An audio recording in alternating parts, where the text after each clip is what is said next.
Good afternoon. Thank you for having me. It is such a pleasure to share this space with you all. I want to take a moment and have us think about our perfect day. Take 30 seconds and think about what your perfect day looks like. Do you set an alarm, or do you wake up naturally? Do you go to the beach, or maybe to the mountains? Do you have both the steak and the lobster? Do you spend this day with loved ones, or is this a day just for you in solitude? Take a moment to think about it. What's your perfect day? Now I have a question, and you can be honest with me. It's just us here in this room. How many of you thought about work at all during your perfect day? Raise your hand for me. Okay, not many at all. And that's not surprising. But it is curious, right? Why is it that our dream day does not include the very thing that drives most of our day-to-day interactions in life? Work takes up 1/3, if not more, of our lives, yet it's not included when we think about where we want to be, what our dream day looks and feels like. And I think that's because we don't take enough time to really think about the quality of the workplace experience that we should be having. This is what I like to call workplace utopia. And so for the next few minutes, I'd like you to go on a journey with me to think about what is possible in terms of changing our relationship with work. Now, utopia can be a charged word. I recognize this. It is derived from the Greek language. It was coined in 1516 by Sir Thomas More, and it is about the ideal place of perfection, specifically when we think about governments and laws and social conditions. Another definition is an imperfect scheme for social change. Now, utopia is often in contrast to dystopia. And dystopia is all about those places where there's poor living and working conditions, and oftentimes there's government entities that are harsh and unjust. And we see a lot of these examples in our popular culture as ways to critique things that are going on in our society.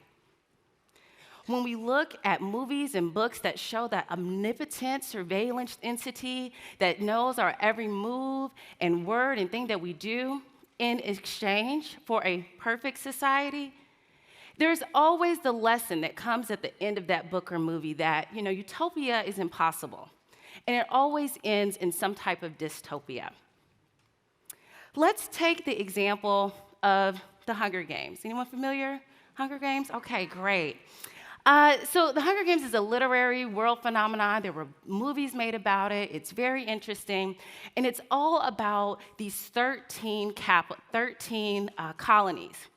And they're ruled by the capital. So there's the capital and these 12 other districts. Now, if you're privileged enough to live in the capital, you have it good. You have wealth. You have lots of food, lots of resources. You're able to express yourself in the most eccentric ways. I mean, the hairstyles, the outfits, all of the ways you can flaunt your wealth and your individuality. That is if you're privileged enough to live in the capital. If not, you are in the other districts. In the other districts, their world is far from perfect. They have a lack of food, lack of resources, and harsh laws that are usually violently enforced. You see, there's often the case where when some people are able to live in that utopia, it comes at the cost for others. Now, although this is often the case when we see these ideas of utopia, I do think the utopian exercise is a good one. It helps us to think about what is possible, challenging the norms of what is and dreaming bigger.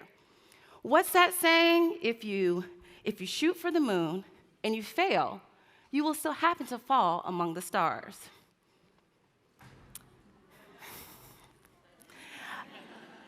And for me, as a Black American woman who grew up in Durham, North Carolina, I have always had to shoot for the moon.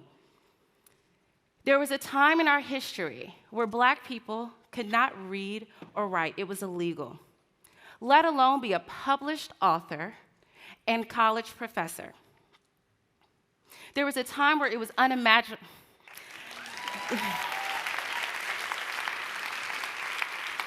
There was a time where it was unimaginable for a Black woman like myself to own her own business, let alone fly across the world to Italy to deliver a speech.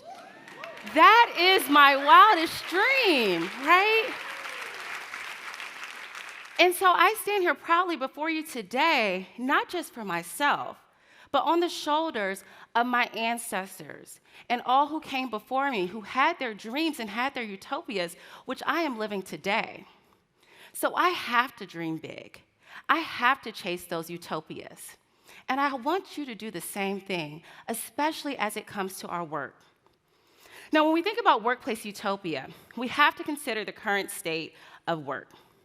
If you're lucky, you're amongst the 74% of people who are satisfied in their jobs. But for me, being satisfied is the bare minimum of something that I spend more than 1/3 of my life doing. Gallup estimates that 21% of people are engaged in their work, and only 33% of people reflect feeling like they are thriving in their overall well-being. We all know people, and you don't have to raise your hands on this one, but we all know people who hate their jobs, they hate their managers, or they hate their colleagues, or some combination of the three, right? And although 100% of us thriving may seem far-fetched, I get that. I do wonder what it will take to reconsider our relationship with work. How can we create work environments that we don't have to run away from as soon as it's 5 o'clock on a Friday, or get those Sunday scaries when we think about work the next day? You see, workplaces and businesses have the opportunity to change the world. Yes, businesses exist for their stakeholders and their employees and their customers, but we know through history that workplaces can change the world and impact society. Let's take, for example, the evolution of women's rights over the past 100 years. Before World War I, only about 20% of women worked outside of the home. During World War I, women had the occupational opportunity and necessity to enter the workforce in industries that were previously only for men. So not only did women entering the workforce at more than 40% in some places help with the global economy, it also helped them advocate for rights after the war and continuing on. Businesses can also help push forward social justice. In the 1950s, the Montgomery bus boycotts in Alabama helped to push forward desegregation in the United States. In the 1980s, you see South Africa having businesses divested from men in order to demand the end to apartheid. In 2013, the Rana Plaza garment factory collapsed, killing over 1,000 workers. And you saw calls internationally for businesses in that industry to have more ethically sourced products. So businesses can have an impact on society. These are just snapshots of how businesses can impact the lives of many positively. So why don't we push that same innovation and advocacy for how our workplaces impact our individual lives? When we think about workplace utopia, it's not about businesses that are just worried about the bottom line. Because truthfully, our work experiences are much more than our paycheck. It matters how we feel when we walk into the office, who says hello and who doesn't. It matters whether or not we feel like our leaders are living their values or not. It matters if we feel like we get a fair shake for opportunities at work. And the reason why this matters in the grand scheme of life is because how we're treated at work and how we feel about our workplaces has an impact on how we show up at home, and especially for our loved ones. Although we all hope we have balance, the truth is there is no work-life balance. There is only life, and work is a part of it. So as we're thinking about workplace utopia, we must think about what is possible. I work with companies on their diversity, equity, and inclusion strategies, and I help them think holistically about their employee experiences. I also help them think about the whole ecosystem of their organizations and not just think about their workplace in silos in different departments. What it takes for leaders to buy into this workplace utopia is that they have to understand that diversity, equity, and inclusion is all about elevating humanity in the workplace. It's all about making sure there's alignment between their mission and their culture and their values. And it's also about recognizing the hard truths about inequality in our society and in the workplace. So for leaders to move forward with workplace utopia for all, they have to be honest about the data and the realities of the workplace, but they also have to be imaginative about the future. Now, leaders will not agree on what the perfect workplace is. I guarantee you that. I've heard it all. Some think it's barista bars and beanbag chairs.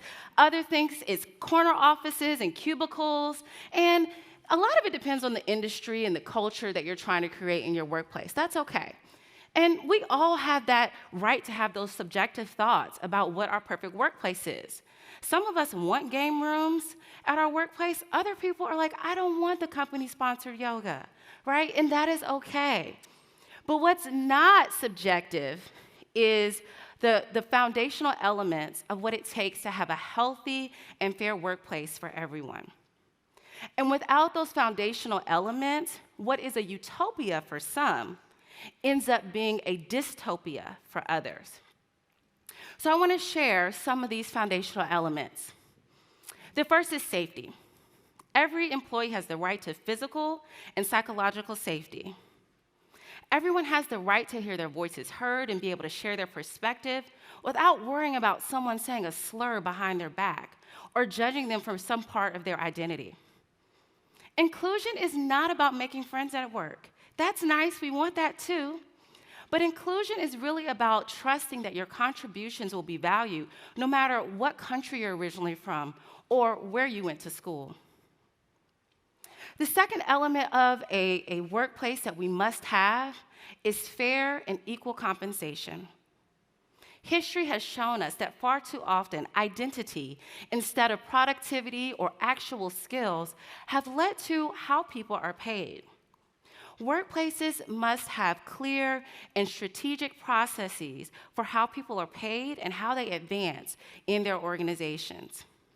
And yes, having standardized processes is good for business, but it's also a sign of organizational integrity. Trust is a big piece of this workplace utopia. Leaders have to trust us to do our work, no matter where we're working from, but we have to also trust leaders to do right by us. The third element needed in a workplace utopia in this foundational space is the space to be authentically as much as you want to be in the work environment.